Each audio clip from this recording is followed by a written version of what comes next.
Yeah, so let's talk about the Dead Rising remake a bit more. Or the, should I say, the Dead Rising Deluxe Remaster, as Capcom is calling it. Because they just gave us a brand new trailer yesterday that went in depth into what the game is actually going to look like, how it's going to play, and essentially what's been changed and what has stayed the same. So we do note that the remaster is being remade in the RE engine. That is a good thing to hear because that RE engine is extremely good. It not only looks good, it also runs really good on everything that they've made so far. We're using this engine. Like if the slow, scary corridors of Resident Evil 2 running on that engine looks amazing, and then you go and play Devil May Cry 5, which is the same engine, and you're like stringing together all of these combos, shooting guns, fighting demons, running off walls. It's just insanity. So I'm extremely happy to hear that this is going to be going into the remake as well. They also mentioned that the game will be running at 4K 60 frames per second, which is a pretty impressive jump, but also standard in today's market. Impressive for what it was back then, but you know, pretty standard to now. I like gaming at about 2K 60 frames per second, if not higher, like 144 if possible. But yeah, for those that like to run their settings at max, you're more than welcome to do that, and I'm sure it's going to look incredible.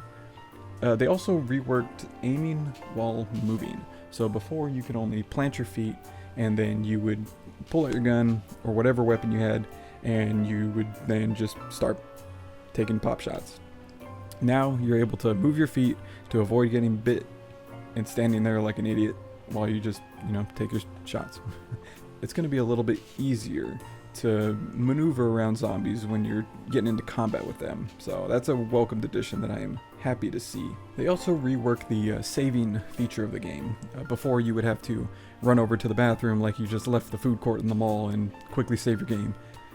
But now you can just quick save wherever you like, which is a very welcome feature. I am very happy about that. I don't mind having the stationary save spots because I am just pretty much brought up on that in my long time years of gaming.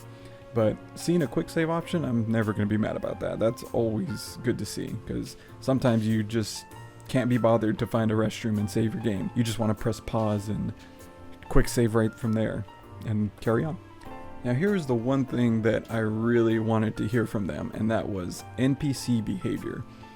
If you've played the original, you know how stupid these survivors can be. What makes it even more frustrating is that you have to save a certain amount of these survivors to get certain endings. So, in order to save them, you have to babysit them through a horde of zombies in the mall. I'm talking about, like, if you're having a struggle to get through yourself without getting attacked, imagine trying to do that with, like, a child. Not saying that you're rescuing childs from the mall and they could get eaten, but people, the NPCs in this game are beyond stupid. You would give them any kind of weapon and they might accidentally hit another survivor you're escorting, or I don't know, they may not use the weapon at all. They could shoot you too.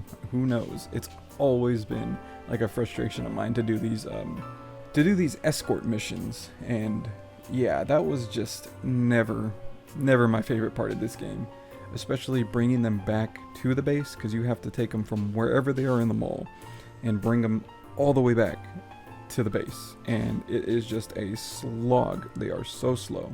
So they didn't really go into too much depth about this, but saying that they have looked at the NPCs and reworked them a bit, that's good for me. I want to see where that goes. Anything compared to the original is so much better.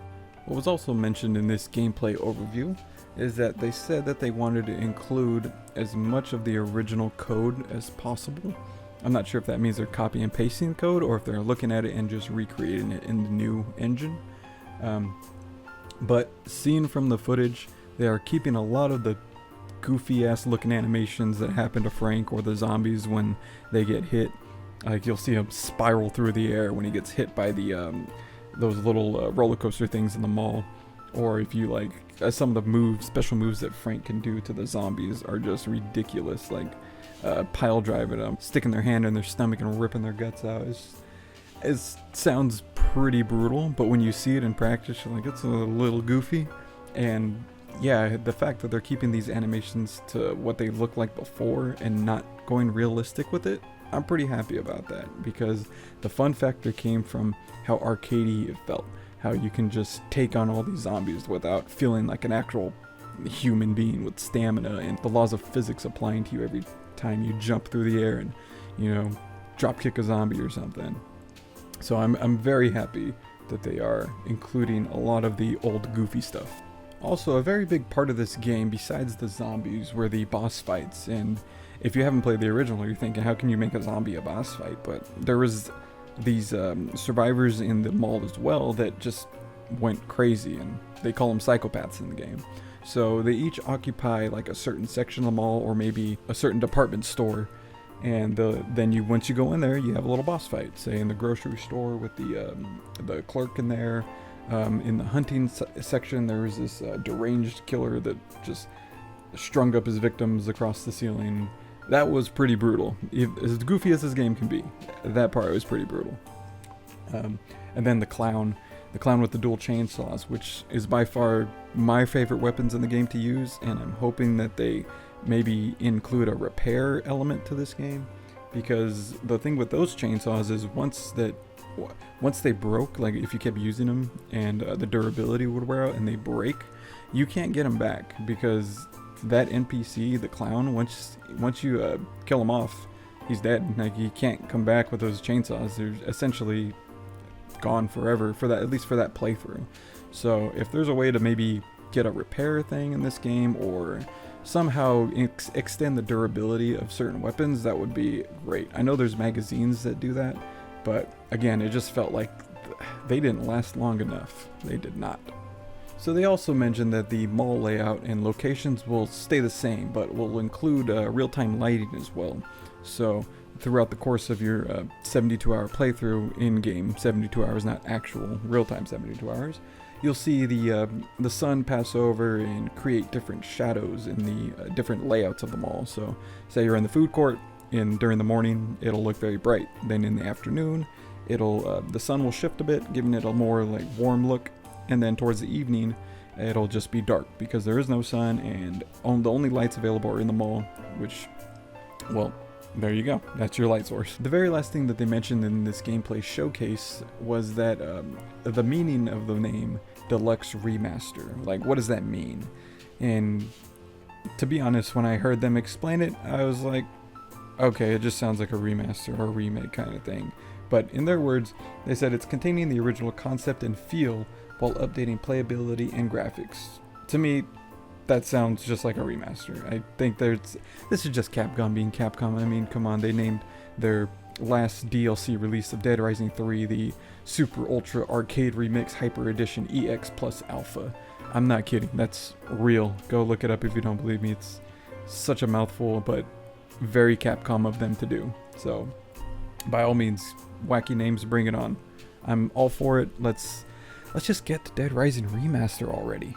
Anyways, just wanted to get some of my thoughts out there, because this game just came out of nowhere, this remaster, and me growing up with the original, I was just blown back by the announcement, and I just had to know more about it. So the fact that Capcom immediately gave us more information the very next day after they announced it, it's truly grateful. I'm grateful for that. So who knows? Who knows if this is gonna do well, but all I know is that I'll be buying it again. I seem to be doing that for a lot of games, and my wallet hates me for it, but I know it'll be a fun time. So if you're excited just like me, then I'll see you in there on September. Also, it's not multiplayer. I'm just saying that I'll see you on those the Steam chart numbers. I want to actually see you in game.